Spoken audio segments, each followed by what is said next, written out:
Selamat sore semuanya. Perkenalkan, kami dari kelompok 9. Di sini kami akan mempresentasikan hasil diskusi kelompok kami mengenai kebudayaan dan pola nafkah. Saya Rizky Maulana selaku moderator pada kelompok kami. Lalu ada rekan saya Taufikur Rohman dan juga Elda Remalia Mileniatarian. Untuk yang pertama akan disampaikan oleh rekan saya Elda. Baik, yang pertama kita akan membahas pola nafkah, yaitu subtopiknya adalah bagaimana budaya suku Aka bisa membentuk pola nafkah masyarakat di suku tersebut.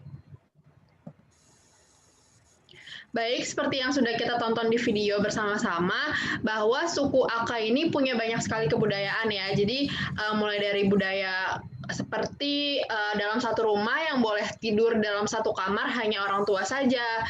Lalu budaya-budaya lain seperti prosedur dalam pemakaman supaya menjaga arwah itu tetap tenang. Lalu ada lagi budaya-budaya seperti tidak boleh mempunyai anak kembar, terus budaya-budaya tidak boleh melangkahi sungai dan sebagainya. Namun di sini yang kami highlight adalah budaya-budaya yang berhubungan dengan pola nafkah dari masyarakat suku Aka sendiri. Yang pertama itu adalah suku Aka sangat tunduk kepada budaya dan tradisi. Jadi seperti yang bisa kita lihat di video, mereka masih sangat memandang bahwa budayanya itu adalah masih sakral, masih tidak bisa dicampur-campur dengan kehidupan modern. Jadi mereka masih sangat berpegang teguh kepada budayanya tersebut. Lalu yang kedua adalah sebagian pola nafkah adalah subsisten, yaitu bertani dan beternak. Kegiatan komersil yang dilakukan adalah menjual babi. Jadi di sini bisa kita lihat bahwa pola nafkah yang dilakukan oleh masyarakat suku Aka ini masih bersifat subsisten, yaitu mereka itu melakukan kegiatan mencari nafkah hanya untuk memenuhi kehidupan sehari-harinya, jadi bukan untuk diperjualbelikan atau sebagainya. Namun kegiatan komersil ini masih ada untuk memenuhi kebutuhan-kebutuhan yang lain, misalnya seperti menjual babi untuk biaya pendidikan anak dan lain sebagainya.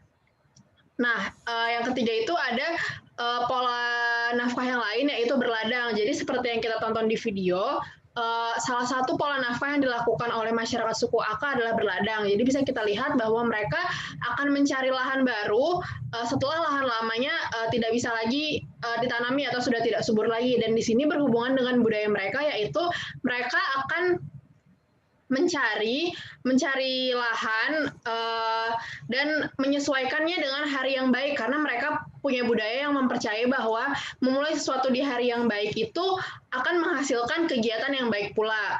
Lalu kita bisa lihat juga di videonya bahwa kebanyakan dari orang-orang yang diwawancarai, masyarakat di suku Aka ini mempunyai anak dalam jumlah banyak. Nah, di budaya yang ini kita bisa lihat ya bahwa karena jumlah anak mereka banyak, mereka juga harus bekerja keras untuk memenuhi kebutuhannya. Dan di sini juga kita bisa lihat ada budaya yang cukup unik yang mungkin agak berbeda dengan kehidupan kita di Indonesia sendiri, bahwa masyarakat di suku Aka ini cenderung yang lebih banyak bekerja seperti mencari kayu bakar, lalu bertani dan lain-lainnya itu didominasi oleh perempuan, sementara laki-lakinya selain mungkin mencari lahan baru, tapi di sini laki-laki itu lebih banyak diperlihatkan bahwa mereka lebih banyak berperan dalam mengamati dan misalnya mengurus anak-anak gitu. Mungkin itu yang bisa kami sampaikan mengenai bagaimana kebudayaan di suku Aka ini membentuk pola nafkah mereka. Saya kembalikan kepada Reski. Ya, selanjutnya akan dilanjutkan oleh rekan saya, Taufik. Kepada Taufik, saya persilahkan. Baik, terima kasih atas kesempatannya Reski dan juga terima kasih kepada Elda yang telah memaparkan materi di soal pertama dengan baik. Di sini saya akan melanjutkan terkait dengan pertanyaan kedua dari video ataupun profil dari suku Aka, apakah ada perubahan strategi nafkah di dalamnya gitu. Menurut kelompok kami di dalam suku Aka ya, di dalam suku Aka perubahan strategi nafkah tidak begitu besar gitu berubah gitu. Karena memang kita tahu bahwasanya penduduk Aka itu masih berpegang teguh pada tradisi dan juga budaya lama yang sudah mendarah daging di kehidupan mereka, seperti tradisi dan juga budaya yang telah disebutkan Elda di pertanyaan pertama tadi gitu.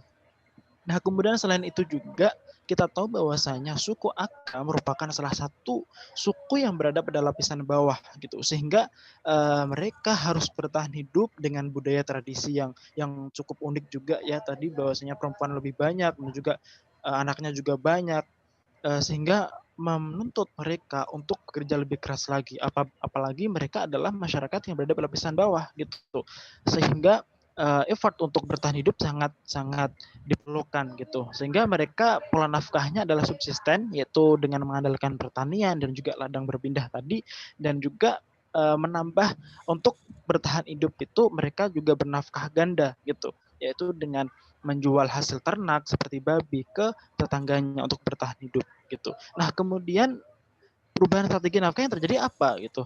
Nah, dari video tersebut dapat kami simpulkan bahwasanya ada beberapa gambaran terkait dengan perubahan strategi nafkah yang terjadi pada suku Aka. Yang pertama, kita tahu bahwa anak bungsu dari keluarga Peking dan Yep Hound menyekolahkan anaknya di kota gitu, dan sekarang sudah sampai tingkat SMA, dan menginginkan anaknya itu bekerja di pemerintahan gitu. Untuk apa? Untuk nanti agar bisa memperbaiki kualitas kehidupan yang lebih baik untuk keluarganya. Dan si anak bungsunya juga memiliki harapan yang kuat untuk membawa orang tuanya ke kota gitu untuk hidup lebih baik lagi seperti itu.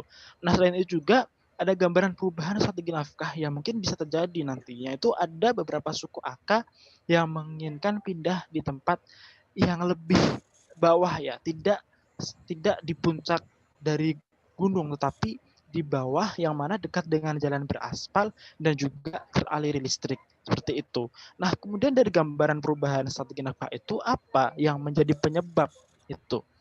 Jadi yang menjadi penyebab perubahan ya, itu yang pertama karena tadi suku Aka adalah masyarakat level bawah, maka mereka menginginkan kehidupan yang lebih baik, kualitas yang lebih baik. Selain itu juga mereka ingin beradaptasi dengan perkembangan zaman, sehingga tidak terlalu primitif seperti itu ya.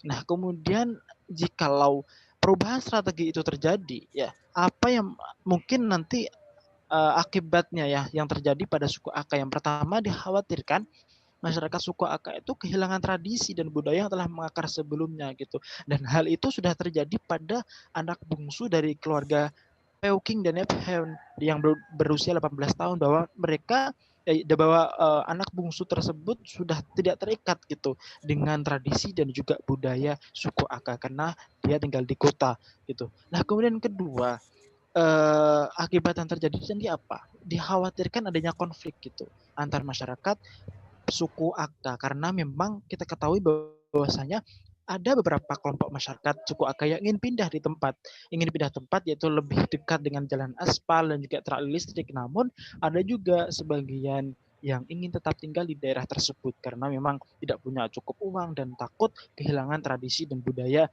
pada suku mereka. Mungkin itu yang dapat saya sampaikan. Kurang lebihnya saya maaf, saya kembalikan ke moderator. Baik, terima kasih Taufik. Sekian presentasi dari kelompok 9. Semoga dapat bermanfaat bagi yang menonton. Sekian dan selamat sore.